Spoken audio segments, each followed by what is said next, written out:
The sky was tinted violet by Zoralia Prime's two suns, hanging low above the ruined spires of an ancient city. High-tech hover caravans ferried refugees across cratered plains, while the distant hum of starship engines echoed on the horizon. In the midst of this war-torn world on the brink of political collapse stood the Zerilian Empire's capital enclave, an isolated fortress city built atop crystalline cliffs, known as the Citadel of Seven Echoes. Its gleaming towers of iridescent metal loomed over the surrounding wasteland. Inside, lush, hanging gardens contrasted sharply with the violence outside. Lieutenant Marcus "Mark" Hayes adjusted his Earth Coalition uniform as he gazed over the Citadel's balustrade. As a decorated human soldier in the Peacekeeping Brigade, he had been stationed here as an advisor to the Zerilian military, a post both prestigious and precarious. The Zerilians were known for their complex traditions and somewhat inscrutable customs, and he had spent months trying to navigate their labyrinthine social hierarchy. "Lieutenant Hayes, the banquet will commence shortly." The voice belonged to Captain Sorketh, a stoic Zerilian officer whose long, tapering ears, a sign of high birth, twitched with subtle impatience. "Just taking in the view, Captain," Marcus replied with a quick smile, gesturing toward the war-torn landscape below. "Reminds me why we're here." Sorketh's expression remained unchanged. "Indeed, the Queen awaits."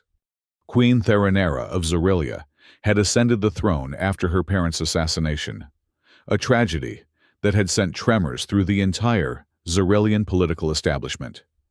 Young for a monarch, she was nonetheless formidable, her ceremonial armor etched with fractal runes that seemed to pulse with internal light. Marcus had met her briefly on 3 occasions, each time struck by the weight of responsibility she carried in her emerald eyes. The political climate within the Citadel was tense.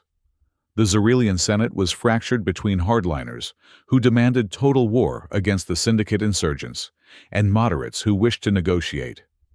Rumors swirled that the Syndicate had hired an alien assassin to eliminate Queen Theranera and sow chaos. "Are the security preparations in place?" Marcus asked, as they strode through corridors of polished stone. "The perimeter is secured," Sorketh replied curtly. "But I would recommend additional vigilance. The Syndicate grows bolder with each passing day." The Grand Clepsydra Hall lived up to its name, an enormous chamber filled with suspended glass orbs reflecting the twin suns. Diplomats, military officials, and senators mingled beneath crystalline chandeliers, their voices echoing like soft music against the vaulted ceiling. Marcus took his assigned place near the Earth Coalition delegation, nodding to Lieutenant Aaron Voss, a fellow human responsible for maintaining human Zerilian communication arrays. "How's the mood?" Marcus murmured. Aaron sipped from a goblet of iridescent liquid. "Tense. The purists have been making noise about human influence in Zerilian affairs." "When aren't they?" The room fell silent as Queen Theranera entered, flanked by her golden venators, elite guards in gleaming armor. Her long, tapering ears were adorned with jewels that caught the light, and her regal bearing commanded immediate respect. Marcus found himself straightening involuntarily as she passed. "Esteemed representatives," Theranera's voice carried across the hall without effort. "We gather in solidarity during troubling times. The bonds between Earth and Zerilia must remain strong if we are to weather the Syndicate's storm." Marcus scanned the crowd as she spoke, noting the varied reactions, from solemn nods to barely concealed sneers from the purist faction. One particular senator, Krevlor, seemed especially displeased, his wrinkled face contorted into a mask of disdain. The banquet proceeded with the customary exchange of formalities. Plates of bioluminescent food were served, and Zerilian wine flowed freely. Marcus kept to his station, maintaining a professional distance while observing the political undercurrents swirling through the gathering. It happened in an instant.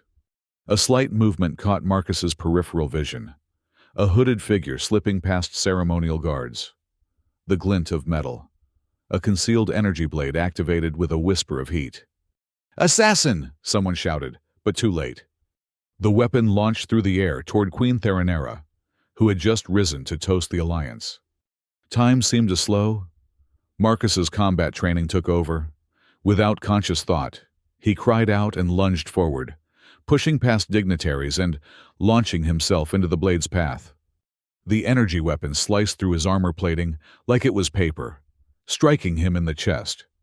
White-hot pain exploded through his body as he collapsed at the queen's feet. The hall erupted in chaos. Guards drew plasma rifles. Crystal chandeliers shattered from stray energy bolts, and bystanders scrambled for cover. Through the haze of agony, Marcus was dimly aware of Queen Theranera kneeling beside him, her emerald eyes wide with shock and something else, recognition. "The human shields the queen with his own flesh," an elderly Xyrilian voice proclaimed. The high priestess, her ornate headdress, visible even through Marcus's fading vision. "The sacred life debt, Sin Mang Song Wuok, has been invoked. By ancient law, his life is now bound to the crown." Darkness claimed Marcus before he could understand the implications of those words. Pain greeted Marcus when consciousness returned, dull, throbbing, but no longer the searing agony of before. He opened his eyes to find himself in a floating chamber, infused with healing nanites. Holographic readouts pulsing softly around him. The Royal Medical Conclave, he realized, a place reserved for Xyrilian nobility. "You return to us, Lieutenant Hayes." Queen Theranera sat beside his recuperation pod, her armor replaced by flowing robes of state. Her expression was unreadable, but something in her posture suggested both gratitude and concern. "Your Majesty." Marcus attempted to sit up, wincing at the protest from his wounded chest. "The assassin." "Escaped in the chaos," she said with evident frustration. "But you saved my life at great risk to your own." Before Marcus could respond, the doors slid open to admit a solemn Xyrilian priest, his ceremonial vestments etched with the same fractal patterns as the queen's armor. "The ritual must be completed," the priest intoned, approaching Marcus's bedside with measured steps. "The binding oath cannot wait, even for healing." Marcus frowned. "What binding oath?"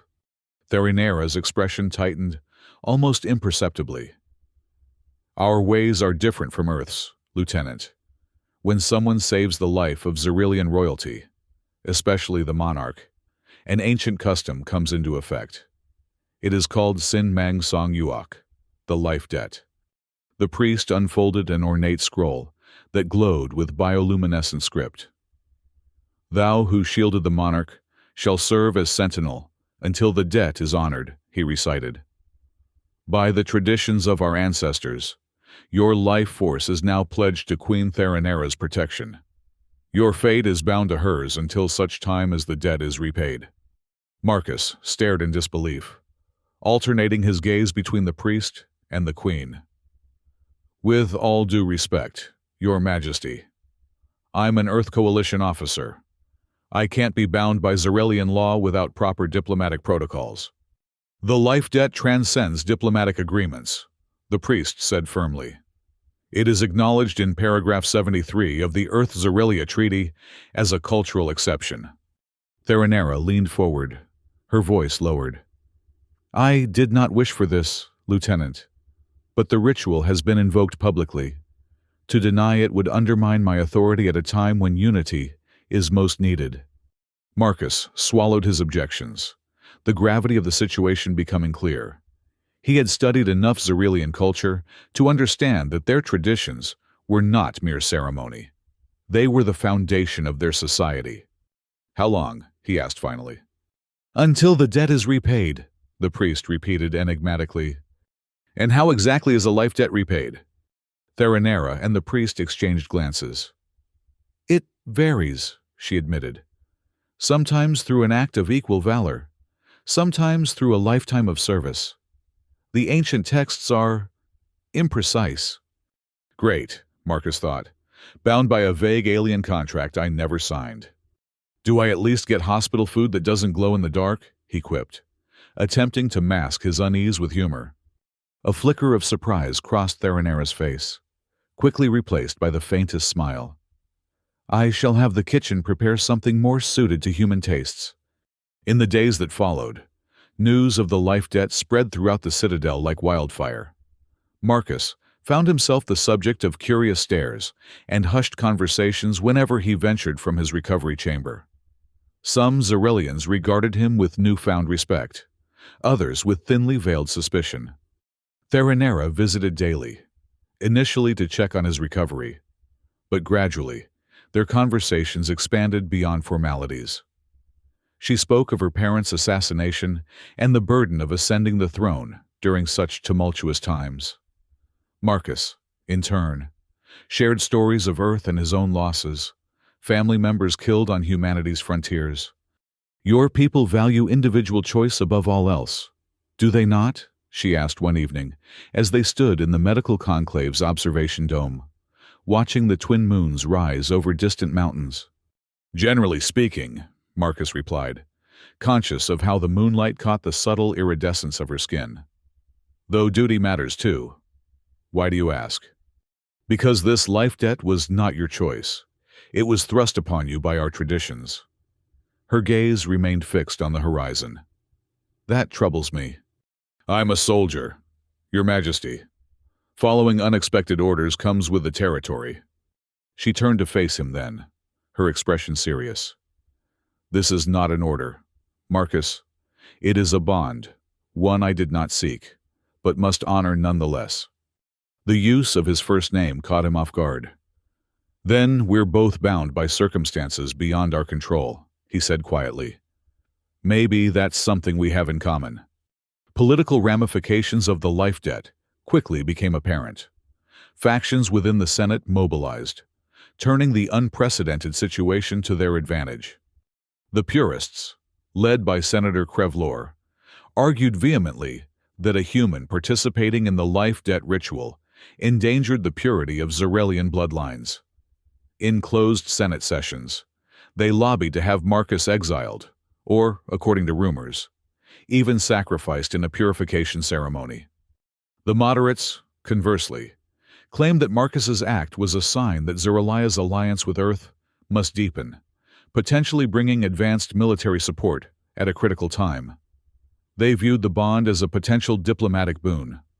Meanwhile, the Syndicate's attacks intensified toward the Citadel's lower districts. Queen Theranera mobilized her elite guard to secure refugee corridors. And despite his still healing wounds, Marcus found himself pressed into service as a tactical advisor. The Syndicate's assault patterns suggest they're testing our defenses rather than mounting a full offensive, Marcus explained during a strategy session in the War Pavilion, a circular chamber dominated by a three-dimensional holographic map of the surrounding territories. Captain Sorketh frowned at the projection.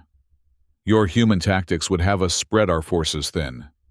Zarelian doctrine favors concentration of power, which is exactly what they're expecting, Marcus countered. My suggestion is to appear vulnerable at these 3 points while positioning your golden venators for a flanking maneuver. Theranera, who had been listening silently, stepped forward. Captain Sorketh, implement Lieutenant Hayes's strategy. And Lieutenant, I want you to personally oversee the southern quadrant's defenses. Sorketh's ears twitched in barely concealed displeasure, but he bowed respectfully. As you command, my queen. When the captain had departed, Theranera turned to Marcus. Your wounds are not yet fully healed. Are you certain you can undertake this responsibility? Marcus straightened, ignoring the twinge in his chest. The life debt demands nothing less, Your Majesty. The life debt is not what concerns me at this moment, she replied softly. Your well-being does. The implementation of Marcus's strategy proved successful, repelling the Syndicate forces with minimal casualties. Word of the victory spread through the Citadel, temporarily quieting some of the purists' objections to his presence. But Senator Krevlor remained unmoved, his rhetoric against human contamination growing more strident. The life debt is being twisted to serve foreign interests, Krevlor proclaimed in the Senate chamber. Our queen, though noble in intent, has been compromised by human influence. These sentiments found purchase among certain segments of the population, particularly those who had lost family members in earlier conflicts with other alien races. Anti-human graffiti appeared in the lower levels of the Citadel, and several Earth Coalition diplomats reported harassment. Concerned about the growing tension, Theranera ordered Marcus to train with her personal guard, both to prepare for potential future threats and to demonstrate the value of human-Xerilian cooperation. The Hall of Reflections served as their training ground, a circular courtyard lined with mirrored fractal panels under 3 bioluminescent trees. Here, under the watchful eyes of Captain Sorketh and a select group of golden venators, Marcus learned the intricate sword forms of Xerilian combat while teaching them human weapon drills in return. Your movements lack fluidity, Theranera observed as she circled Marcus during one session, her practice blade held at the ready. Xerilian combat is like water, continuous, adaptable. Marcus adjusted his stance, trying to mimic her flowing movements. Human military training emphasizes efficiency over elegance. The two are not mutually exclusive, she countered, launching a sudden attack that Marcus barely parried. In Xerilian philosophy, true efficiency comes from harmony with one's surroundings. Their blades met in a series of rapid exchanges, sparks flying where energy fields connected. Marcus found himself admiring the Queen's combat prowess. She moved with a grace that belied her deadly skill, each strike precisely calculated, yet seemingly effortless. As the training sessions continued over several weeks, something unexpected developed between them, mutual respect that gradually deepened into genuine friendship.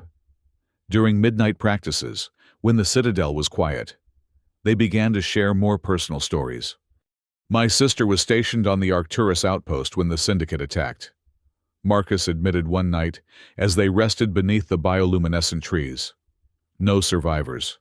That's why I volunteered for this assignment, to prevent more families from experiencing that loss. Theranera's expression softened with empathy. My parents were killed in what appeared to be a diplomatic summit bombing. I was 19, barely of age by Xerilian standards. The crown passed to me before I had time to mourn. You've carried that weight admirably, Marcus said. Your people are fortunate to have you. Are they? Her voice held a rare vulnerability. The Senate fragments further each day. The Syndicate grows bolder. And now my life debt to you has become yet another point of contention. Your life debt to me? Marcus raised an eyebrow. I thought it was the other way around. The debt works both ways. Marcus, you saved my life. Now I am bound to honor that sacrifice appropriately. She gazed up at the swaying bioluminescent leaves. But what would truly honor such a gift? That is the question that haunts me. Their moment of connection was interrupted by the arrival of Lieutenant Aaron Voss, whose expression suggested urgent news. Your Majesty, Lieutenant Hayes, Aaron said with a quick bow. We've intercepted Syndicate communications. Operative Zale Vort is planning a large-scale strike on the Citadel's defensive network. Theranera rose immediately. Summon the War Council.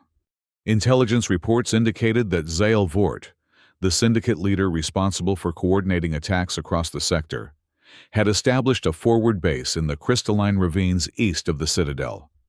From there, he was preparing to launch a devastating assault on the fortress's defensive shields, which would leave it vulnerable to orbital bombardment.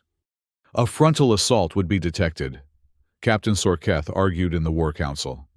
We must approach with overwhelming force. Which is exactly what they're expecting, Marcus interjected. What we need is a covert operation to sabotage their supply lines before they can mobilize. Theranera considered both perspectives before making her decision. Captain Sorketh, prepare the Crystal Vanguard for defensive positions, but do not engage. Lieutenant Hayes, you will lead a small team to infiltrate the Syndicate base and disable their capabilities. Sorketh's ears flattened against his head, a sign of displeasure. "My queen, with respect, allowing the human to lead such a crucial mission is precisely what our enemy won't anticipate," she finished for him. "And you, Captain, will accompany him as my personal representative." The mission was planned for the darkest hour, when both moons were below the horizon. Marcus, Sorketh, and a select team of Zarelian special operatives departed in stealth hovercraft, their signatures masked by experimental cloaking technology developed by Lieutenant Aaron Voss. The journey through the ravines was treacherous. Jagged crystal formations jutted like teeth from the canyon floors, and occasional radiation storms forced them to take shelter in natural caverns. Marcus noticed that despite Sorketh's initial reluctance, the captain was a consummate professional once the mission began, offering valuable insights about the terrain and potential syndicate patrol patterns. "These formations will mask our approach until the final ascent," Sorketh explained as they neared the syndicate base, a repurposed mining facility embedded in the cliff face. "But the last 100 meters offer no cover." Marcus studied the base through enhanced binoculars. "Then we create our own distraction. See those fuel cells? One well-placed shot would draw their attention eastward, while we approach from the west." The infiltration proceeded according to plan.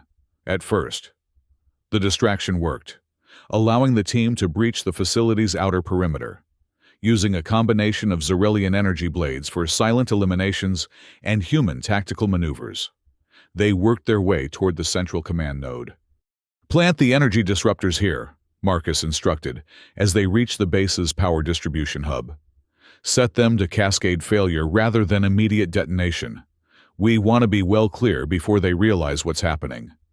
Sorketh worked efficiently, his slender fingers manipulating the Zarelian technology with practiced ease. "An effective strategy," he conceded. "Your reputation for adaptive tactics appears well earned, Lieutenant." Their mission nearly complete. Disaster struck. A hidden security system detected their presence, triggering alarms throughout the facility. Within moments, they were surrounded by syndicate forces armed with heavy plasma rifles. "Maintain formation!" Marcus shouted as energy bolts streaked past them. "Fall back to extraction point B." The team fought their way through winding corridors, the close quarters favoring Zarelian bladework over ranged weapons. Marcus and Sorketh moved in unexpected harmony, covering each other's vulnerabilities. Marcus providing suppressing fire, while the captain executed lightning-fast blade strikes. They had almost reached the extraction point when a syndicate heavy gunner appeared on an overhead gantry, training his weapon directly on Sorketh's back. Without hesitation, Marcus threw himself at the captain, knocking him aside as the plasma bolt seared past, grazing Marcus's shoulder instead of taking Sorketh's life. "Why?" the captain demanded, when they finally reached the relative safety of their hovercraft. The syndicate base erupting in cascading explosions behind them. Marcus winced as a medic applied nanite sealant to his wounded shoulder. "Why what?" "Why risk yourself for me? The life debt binds you to the Queen, not to her officers. Where I come from, Captain, we don't leave our people behind. Any of our people. That includes temperamental Zarelian captains." Sorketh fell silent, but something in his demeanor had shifted.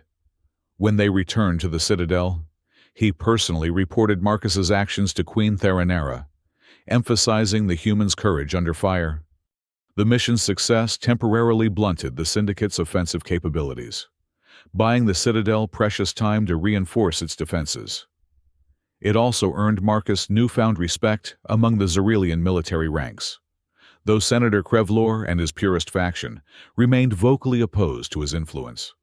What none of them realized was that a far more insidious plot was brewing within the Citadel's walls. Marcus was studying tactical reports in the Cipher Sanctum, the communications hub surrounded by crystalline data conduits, when Lieutenant Aaron Voss approached with a troubled expression. "I've been monitoring internal communications," Aaron said quietly, glancing around to ensure they weren't overheard. There's something odd about the encrypted channels used by Senator Krevlor's staff. Define odd. The encryption pattern shares similarities with syndicate protocols. I can't prove anything yet. But... Marcus frowned. Keep digging, but discreetly. If there's a connection between Krevlor and the syndicate, we need hard evidence before taking it to the Queen. Over the following days, Marcus and Aaron worked covertly to intercept and decode messages passing between Krevlor's office and unknown external receivers.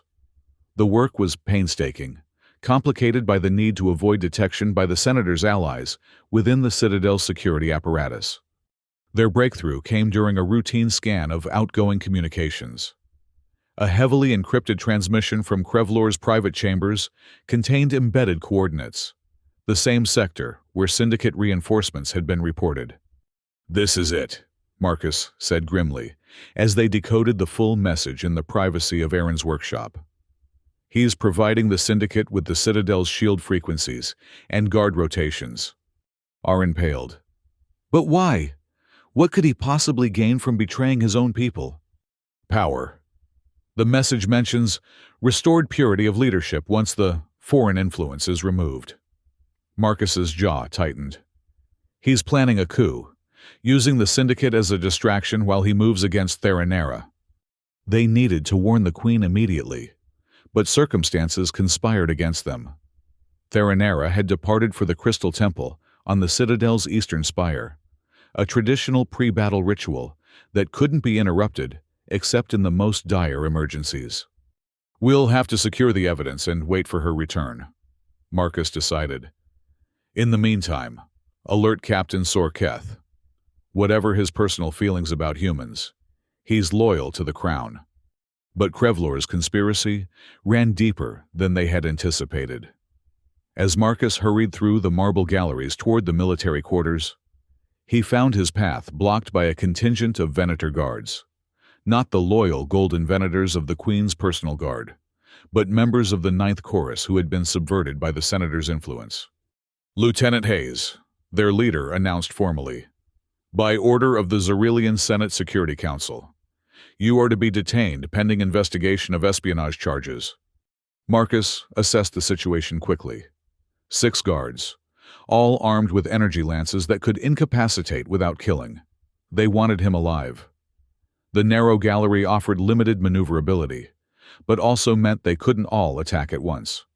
"I'm afraid I'll have to decline that invitation," he replied, drawing his sidearm in one fluid motion and diving behind a decorative pillar as energy bolts sizzled past. The ensuing skirmish echoed through the marble halls, the crack of Marcus's projectile weapon contrasting with the hum of Xerilian energy weapons. He managed to incapacitate 3 guards before a glancing bolt struck his leg, sending him stumbling into an ornamental fountain. Pain lanced through his body, but Marcus forced himself up, using the fountain's central sculpture as cover. The remaining guards advanced cautiously, spreading out to flank him. "Surrender, human," their leader called. "Senator Krevlor wishes only to question you about your interference in Xerilian affairs." "Is that before or after he hands the Citadel to the Syndicate?" Marcus shouted back, hoping to sow doubt among the guards who might not be fully aware of their commander's treachery. His gambit paid off. Momentary confusion spread through their ranks, giving Marcus the opening he needed. He launched himself forward in a rolling dive, firing with precision at the leader's weapon hand. As the guard dropped his lance with a cry of pain, Marcus scooped it up and wielded it against the remaining Xerilians, using the training Theranera had given him. Though he prevailed, the encounter left him badly wounded. Energy burns across his torso and a deep gash in his thigh, where he'd struck a crystalline edge during the fight, limping and leaving a trail of blood. Marcus knew he couldn't reach Captain Sorketh before Krevlor's forces intercepted him.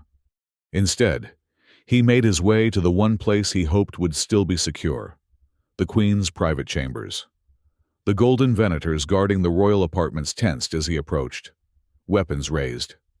"Stand down!" Marcus gasped, clutching his wounded side. "The Queen is in danger. Krevlor is staging a coup. The guards exchanged glances, their training warring with suspicion of the bloodied human before them. "Please," Marcus added, swaying on his feet. "By the life debt that binds me to her, I swear this is true." Something in his desperate sincerity must have convinced them. The senior guard nodded curtly. "Enter, but we will watch you closely." Inside the royal apartments, Marcus used the secure communication terminal to transmit the evidence he and Aaron had gathered directly to Captain Sorketh and the High Priestess, the two individuals whose loyalty to Theranera was beyond question. Then, as darkness began to cloud his vision, he collapsed onto an ornate divan, consciousness fleeting. He awoke to gentle hands, applying healing nanites to his wounds, and opened his eyes to find Queen Theranera herself tending to him. Her expression, a mixture of concern and quiet fury. "Your Majesty." He attempted to rise, but she placed a restraining hand on his shoulder. "Be still. The nanites need time to work." Her voice was controlled, but Marcus could sense the tension beneath her calm exterior. "Captain Sorketh received your message. The evidence against Krevlor is irrefutable." "The coup is still in motion," she confirmed grimly. "Krevlor has assembled his supporters in the Grand Convocation Chamber. He claims to have evidence that I have violated sacred tradition by allowing you to participate in the life debt ritual." Marcus grimaced as the nanites knitted his flesh, the sensation like thousands of tiny needles. "It's a distraction. His real plan is to lower the Citadel's defenses for a syndicate assault during the confusion." Theranera's eyes hardened. "Then we must confront him before he can implement that plan. Can you stand?" With considerable effort and Theranera's support, Marcus rose to his feet. The nanites had stabilized his wounds, but full healing would take time they didn't have. "What's your plan?" he asked, as she helped him don a lightweight ceremonial armor, more for appearance than protection. "I will meet Krevlor's challenge directly, in the Grand Hall of Seven Echoes.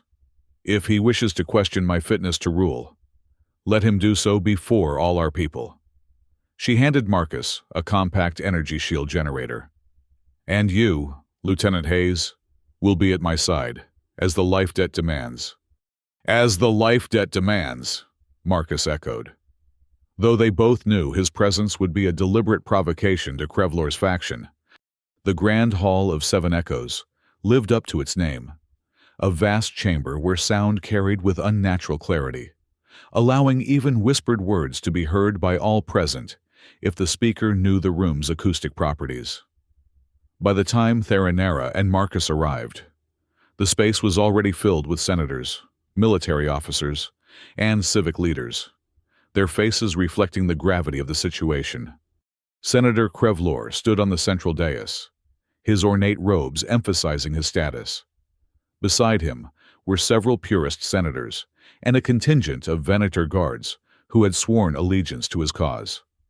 His wrinkled face contorted with barely contained triumph as Theranera entered with Marcus at her side. "Behold," Krevlor's voice resonated throughout the hall. "Our queen arrives with her human pet, the very embodiment of the corruption that has infiltrated our sacred traditions." Murmurs rippled through the assembly, but Theranera strode forward without hesitation, her posture regal despite the tension evident in her movements. "Senator Krevlor," she addressed him with formal coldness, "you have called this assembly to question my adherence to Xerillian tradition. Speak your piece, but know that false accusations against the crown are treasonous offenses." Krevlor smiled thinly. "No falsehood is needed when the truth is so evident. You have permitted a human, an outsider, to participate in our most sacred ritual, the life debt. This alone would be cause for concern. But I have evidence that this human has used his position to influence royal policy, undermining our cultural sovereignty." "Lieutenant Hayes saved my life," Theranera countered, her voice carrying to every corner of the hall. "The life debt was invoked not by me, but by ancient law, the same law you claim to defend." "A convenient interpretation," Krevlor sneered. But the sacred texts are clear. No vessel of foreign blood may bear the weight of royal obligation. Your human cannot fulfill the life debt without tainting its very essence. Marcus noticed movement at the chamber's periphery. Golden venators slipping into position, led by Captain Sorketh. The captain caught his eye briefly, a silent communication passing between them. Be ready. Krevlor was still speaking, his rhetoric growing more inflammatory. For the safety of our empire and the purity of our traditions, I call for a vote of no confidence in Queen Theranera's rule. This was the moment they had feared, a legitimate constitutional mechanism that Krevlor could use to seize power temporarily, long enough to implement his true plan. Theranera stepped forward, her voice cutting through the growing clamor. Before this assembly votes, they should be made aware of certain facts. Senator Krevlor, would you care to explain your communications with Syndicate operative Zaelvort? The senator's composure faltered momentarily. What absurd accusation? Not an accusation, Marcus interjected, activating a holographic projector that displayed the decoded messages for all to see. Evidence. Chaos erupted in the hall. Krevlor's supporters shouted denials while others demanded explanations. In the confusion, the senator made his move. He raised a concealed device from within his robes, a gravitic gauntlet that glowed with ominous energy. The Zarelian Empire will be purged of all foreign taint, he shouted, aiming the weapon directly at Theranera. Beginning with you, false queen. Time slowed for Marcus. Without conscious thought, he launched himself forward, interposing his body between Theranera and the gauntlet's anti-gravity blast. The impact struck him full force, crushing his legs beneath invisible weight. He collapsed to the ground, paralyzed from the knees down, as searing pain consumed his lower body. Seeing Marcus fall, something changed in Theranera.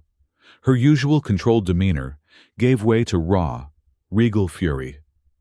She stepped onto the dais, her voice amplified by the hall's acoustics to resonate with almost physical force. Enough!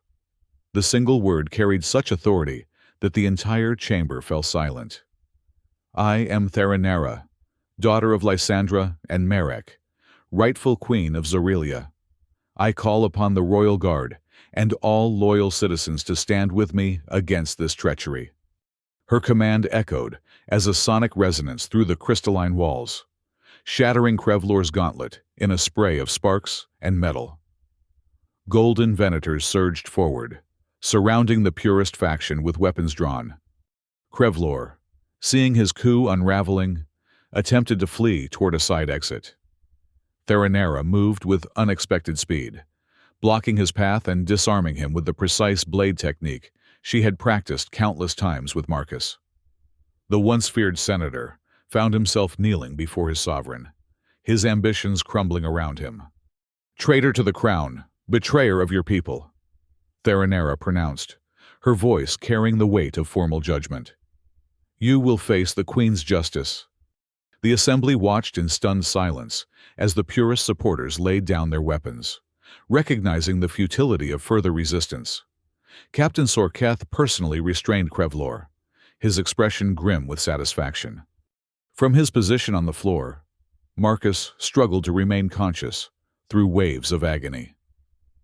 He had been so focused on Theranera's confrontation with Krevlor that he almost missed the movement at the chamber's far entrance. A hooded figure slipping through the confusion, energy weapon raised. With enormous effort, Marcus dragged himself upright, bracing his broken body against a fallen column. The assassin, Zaelvort himself, Marcus realized with sudden clarity, was preparing to launch a final desperate attack at Theranera's unprotected back. "Theranera!" Marcus cried out, summoning his last reserves of strength to lunge forward. His ruined legs failed him immediately, but his momentum carried him into the path of the energy bolt, meant for the Queen. The weapon's discharge struck him in the side, searing through his already damaged armor. As he collapsed once more, Marcus had the fleeting satisfaction of seeing Captain Sorketh's precision shot take down Zaelvort permanently. The world faded to darkness as hands lifted him, urgent voices calling for healers. His last conscious thought was a realization that this second sacrifice hadn't been motivated by the life debt at all, but by something far more powerful, something he wasn't ready to name. The aftermath of the coup brought sweeping changes to the Citadel. With Krevlor and his conspirators imprisoned, Queen Theranera issued a royal pardon for any guard or senator who had laid down arms to protect the throne. Many, who had been reluctantly drawn into the purist faction, now pledged renewed loyalty to the crown. Marcus, however, knew nothing of these political developments. His injuries were catastrophic. The anti-gravity gauntlet had crushed the bones in both legs beyond conventional repair, while the energy bolt had caused extensive internal damage. For days, he hovered between life and death in the Medicaspire, surrounded by Zarelian healers working desperately to stabilize his condition. Theranera refused to leave his side, postponing affairs of state to maintain a vigil by his healing pod. When the head physician suggested that human physiology might be beyond their expertise, the queen summoned the high priestess to petition for the most advanced healing techniques, treatments usually reserved for Zarelian royalty. "He has twice given his body to shield me," Theranera told the priestess, her voice leaving no room for refusal. "I will not allow him to die when our power might save him." The ritual healers employed nano-regeneration, luminescent orbs that accelerated cell growth and bone reconstruction. The process was agonizingly painful, requiring Marcus to be kept in a semi-conscious state as his body was effectively rebuilt cell by cell. Theranera remained present through it all, refusing to rest until she saw signs of improvement. Captain Sorketh visited regularly, bringing reports of the Citadel's security and the gradual dismantling of syndicate operations in the surrounding territories. Though the stoic captain rarely expressed emotion, his concern for Marcus was evident in the frequency of his visits. "The human is resilient," he remarked to Theranera during one such visit. "Few Zarelians would have survived such injuries." "His name is Marcus," she corrected gently. "And yes, he is extraordinary." While Marcus slowly healed, Theranera turned her attention to the life debt tradition that had become so central to recent events. In a solemn address to the newly reconstituted Senate, she stood before the assembled dignitaries with quiet determination. "The attempted coup has shown us that tradition, when wielded as a weapon, can harm the very people it was meant to protect." She began. "The life debt is one of our most sacred customs, but its current form has become susceptible to misinterpretation and abuse."